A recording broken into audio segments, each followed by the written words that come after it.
এবারে ডেকে নিচ্ছি বগুড়ার একজন মেধাবী প্রতিযোগীকে, যার নাম মাহমুদুল হাসান। এসো কোরআনের আঙিনা, এসো শান্তির মোহনা।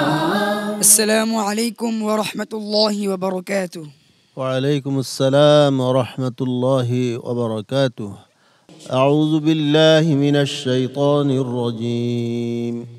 وأصبح فؤاد أم موسى فارغا. أعوذ بالله من الشيطان الرجيم.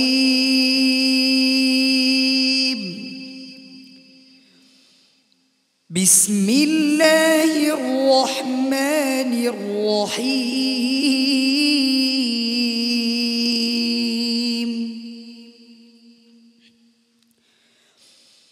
ونمكن لهم في الأرض ونري فرعون وهامان وجنودهما منهم ما كانوا يحذرون.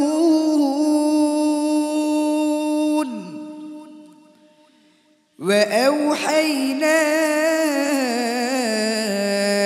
إلى أم موسى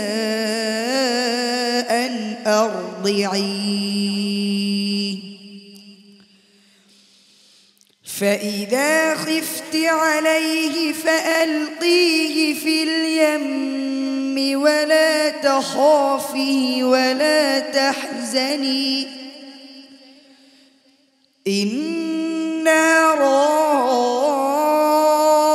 رادوه إليك وجاعلوه من المرسلين.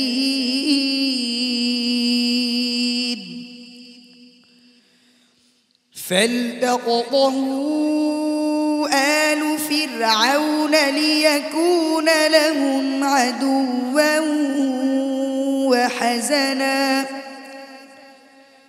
إن فرعون وهامان وجنودهما كانوا خاطئين.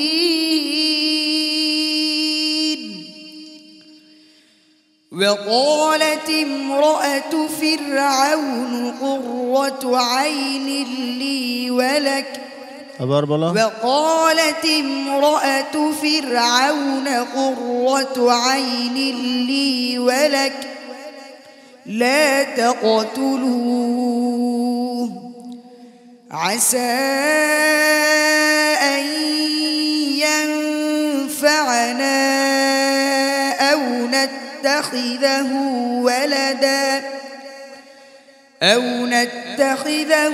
ولدا وهم لا يشعرون. وأصبح فؤاد أم موسى فارغا إن كادت لتبدي به لولا أن ربطنا على